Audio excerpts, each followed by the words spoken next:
I think this is the right place. Oh, wow, look at this. Yeah.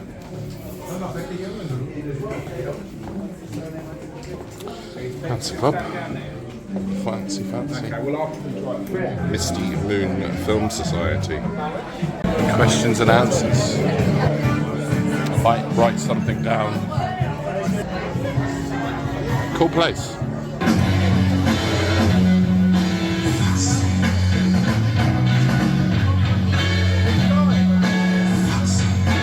Ladies and gentlemen, please welcome to the stage the two foxy ladies, Miss Sue Benson and Miss Sally Layton.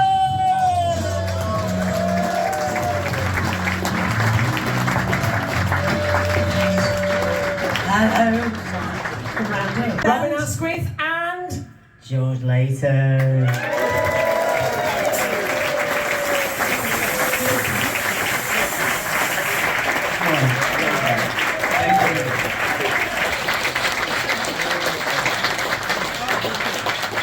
Thank you. I haven't, but I said I haven't. No, I don't. Well, I'm not going to go into that now. That, so to speak. Listen. Welcome to the cults. The 8:30 start is. I mean, sorry, but fuck COVID. I mean, Jesus Christ. I mean, no social. I mean, we had to wear masks on the beach. I mean, it was stupid. They would sort of have tans like this. So what I did was I said to the local police, I said, what's the fine? They said £100, so €100. So I said, look, I've got €100. I'm going to carry it with me, and come and nick me. And they never did. And so there we go. Anyways, I expect you're wondering where George Leighton is. And listen, I've got to introduce him because he doesn't like the 8:30 start. Mainly, this is a stupid joke. It's his idea. Mainly because it's too late for him. So, ladies, can you lure him on? He's in bed. He's coming in bed. Come on, Georgie. Come on, Georgie. Come on, Georgie. Get over there, get over that side. Honestly. What? Get off to sleep then. Hang on, Beholix is being He's written stuff. I said, who the fuck's gonna see that? It's unbelievable. All right, go on, can you sit down and... Oh, by the way, yesterday was, that's the script. Won't fucking use that, will we? But yesterday was George's birthday! So, let's all sing happy birthday! Happy birthday to you! Happy birthday to you! Happy birthday, dear Georgie! Happy birthday to you! Yes! Yes, but it says here, actor, and comic writer, and 82. 82, what about that? But you're not. No, I'm not. You're not 82. No, I'm not 82. It's a lie. It's a lie. I'm 83. He's 83. Doesn't time fly up here? I'll tell you why, when I got into the doctor in the house, or just before I got into it, I felt a bit old. I thought, oh, these are students, I'm a bit old, so what did I do? I took a year off. A year! So, it's never been 82 ever since, but it's silly because a lot of people see on Twitter, I was born in 1943. No, born in 1942. That's it. For fuck's sake. Listen, but also, because I've known George since 1970, he can't remember any of it, but I've known I've got since... a brilliant memory, actually. What? I've got a brilliant memory. What's your name? You're getting laughed with dreadful jokes. Yes, that's because I feel sorry for an old man. Yeah, yes, they do. And you. But listen, John Bon Jovi, he's 76. He can't be 76. Oh no, he's 63. No, because I've known George since about 70, and then you see, he suddenly got very creepy with me. Yeah, you got quite creepy because he wanted to be in like a confessions film or something and get his kit off, and he wanted a bit of my life. So, but you pretended, George. Yeah. You don't need your Horlicks now, dear. He pretended to be my age, but you're 10 years older than me. How old are you? How old am I? 73. 73. 74. Oh, I'm 9 years older than you. You're 9 years old? Yeah. Well, we're not too sure about that, are we, really? You could be anything. You've been dead a year. I'll tell you something. What? Do you think you will have my skin and my looks when you're 83 now? Well, what? You don't want them, do you? No, I don't want them.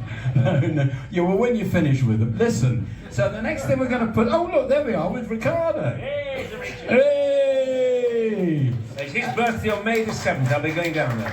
Yes, foul guest, better known as foul pest in the business. Flat. Because he had a trained cigar that the ash used to fall on ladies' breasts. And it was a very trained cigar. But I know, film this. So, but I was always in trouble on this holiday. I was always upsetting people because we're in their flat, and his wife wasn't supposed to be there, and she really hated me. And so we're invited. So they have a cocktail party one night, and Richard would go, "Are you sure it's all right to ask Askwith? Oh, the mistake is completely out of control." Askwith.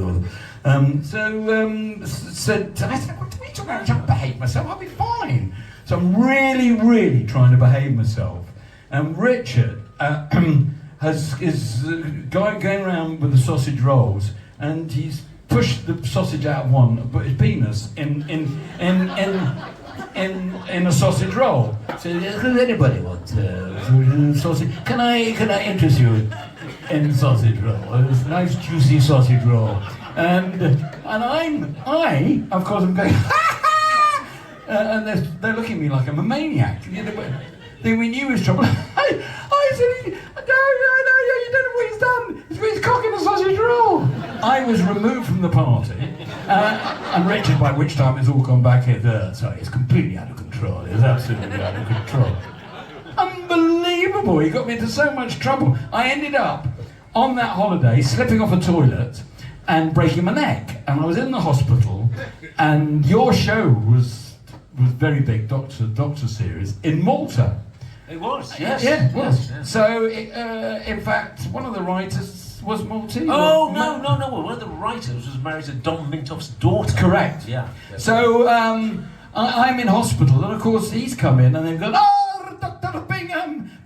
Bingham, oh, you can look at the patient." I said, "No, don't fucking let him near me, for God's sake." And he's got the stethoscope. I think it's more of a mental problem. It took me weeks to get out of that place. We love Richard. Right, we're coming near the end now. Look at this. Did you? Oh, that's very funny. I've cut to the last one, but I can't say that. And this is what happened. Was we did this in Leeds, and somebody literally wrote this. So the person that's put this was obviously at the Leeds gig. Did you really bum that bloke from Star Wars? And no, but the person that's written that's one of the you has done that because it's a bit like you're a funny Jenny from Manchester. Oh, you're a funny cunt. And I thought that's going to go on the poster. And but. Seriously, the questions. Can you compare the Italian cinema working with Zeffirelli and Pasolini? And then I'd go into something about camera angles and this and the other and verite and which is French, of course. Then he goes, and then I read the next question. It said, "Did you really bump that bloke from Star Wars?"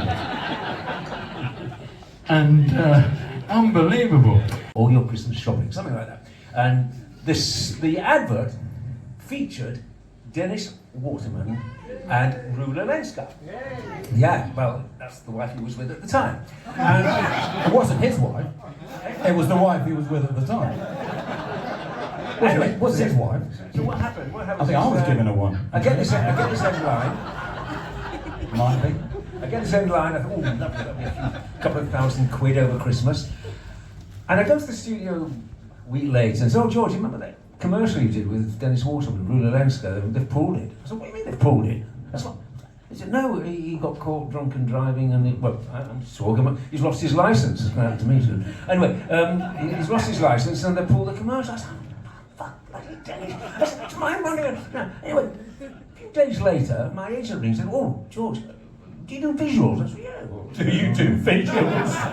Do you do visuals? Anyway, so she says, listen, and this is, what do you be, 1980, I think. You know, 1880, I think. Way before my fucking time. About 1984. And they said it's a five week, what do you call it? Showing. That's what it was. Yeah. And don't look at me. I've got this bit written there. You get 25 grand plus 30 grand for press. 82. No. It's a bigger. 30 grand and 5 grand for press. So 35 grand. No, 82. What would that be? 80. 5 weeks. I thought fantastic. And they rewritten the commercial. And I was dressed as Father Christmas. You thought I looked ridiculous in that dressing gown. I tell you, I look like Anita Ekberg. Like me as Mother Christmas. She didn't have a beard. Well, did you know as well as I did? Listen, but so I did this commercial. No, I didn't. We did a nice extension on our house, and it's still called the Presto Wing. Oh.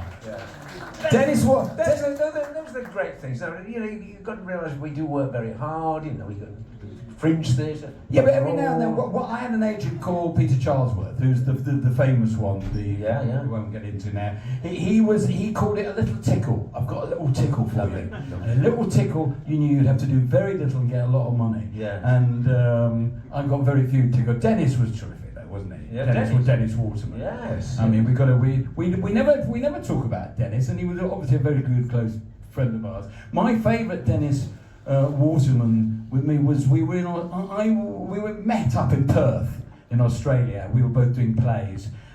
You off? He doesn't like Dennis Waterman. No. So he is Dennis Waterman. That would be clever. I'd just gone through a very painful, expensive divorce, and he said, let me take you out. Let me take you because that's not bad actually, is it? That's quite good impersonation. Yeah, fucking new teeth. And so he said, let's go out. He said, tell me all about it. So we went out for dinner, and I was crying, sobbing, going on everything else. Oh, you had to pay, did you? Right? You had to pay. I pay for everything. Yeah, I mean, that joke doesn't work because I'm me. Yes, he got it round, of course, from a few people over there that just realised that. And so, any case, that's a better ending. So he said, we got to the end of it, and he looked at me, and I said, well, that's it, Dennis. He said, so what we having then, red or white? Actually, he was a man of few words, Dennis. He was, red or white words. Yeah. They're both things he's never said to any. Do you still do panto? No, I don't do panto anymore. Do you do panto anymore? Me? No. No, I did 22 pantos. My favourite was probably with Frank Bruno and Sooty. That's where it peaked. And no, it did. And there was this director, Keith Boak. You know Keith Boak. I do. And he said, you've really got to do more serious stuff. It was about 1999 when I worked with you in Sunburn. He directed that. So he said, I'm going to look out for something for you. So anyway, I'm rehearsing in Wolverhampton pantomime with Sooty and Frank Bruno, and there was a sword fight, and Frank Bruno might be a good boxer, but he's fucking awful sword fighter. So, and I can sword fight, I can do the old thing. So they got me to choreograph stage thing with Sooty, me, and Frank Bruno, and the phone went. It was the early days of mobiles, and you should never have one in rehearsal, as you know. And they go, Robin, what's that? And the phone went off. I said, I've got to take this, because it was Keith Boak. who was going to put me into silent witness, so it was a serious part. So I picked it up, he said, "Oh, Robin, I need to talk to you about, what's that noise?" I said, "Oh, I'm just sword fighting with Sooty and Frank Bruno." R.A. Oh, I directed Pantos, you know. You did? I did, yes. And we lost another guy, Henry Kelly, this week, didn't we? Oh, yeah. He was my wishy-washy. Ah. I've got to say, he was more washy than wishy, I'll tell you that much, yes. He wasn't very good. He was nice bloke, though. No. Oh, I like Henry Kelly. Well, there you go. No, I mean, I got on with most people. There's only the audience know the people I don't like because they've seen hundreds of times. Who's the other one? There you go. See, they know. R.A., did you use a body double for Inside Number 9? No, how dare you? How dare you? Do you want to see? Yeah, they can vouch for it. Well, we're back to Pasolini and the big cock. No, little. No, he didn't say big cock. He said it looked like you use a cock. You're obsessed with big cocks. Well, I'm working with one.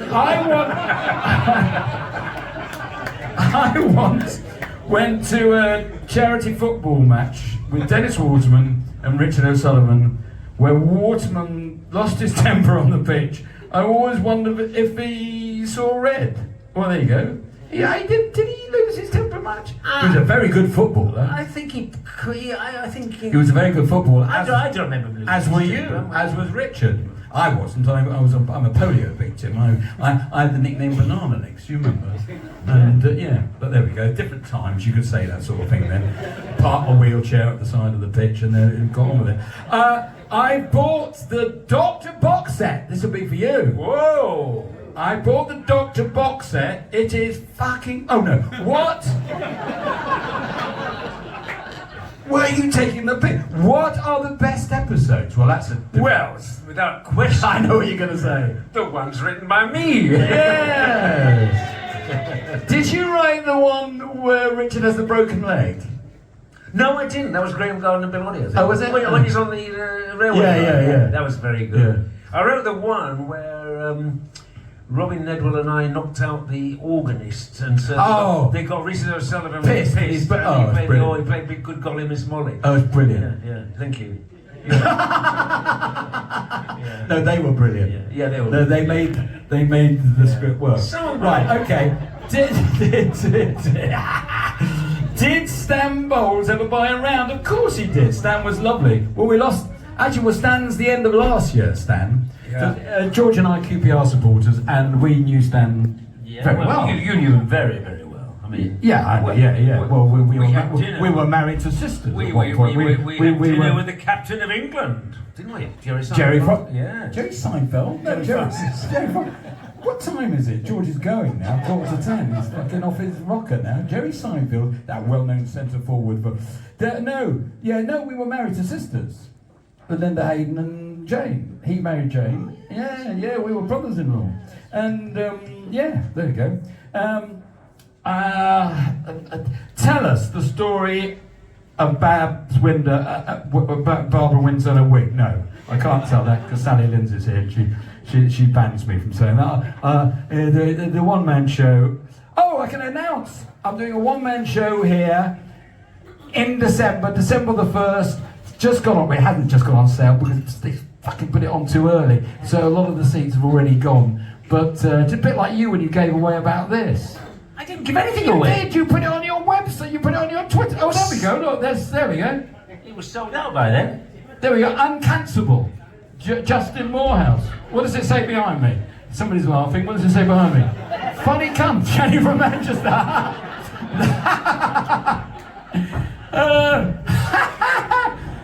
That's absolutely true. So that's somebody came up to me, but I was only joking when I said put it on the poster. I like the title. Different title. Well, Stephen Bailey, I've got to thank for that title. He said you've got to do it for different times, right? And shall we? Well, while we're plugging shows, George Layton is doing a show. But not here. So you've got different times.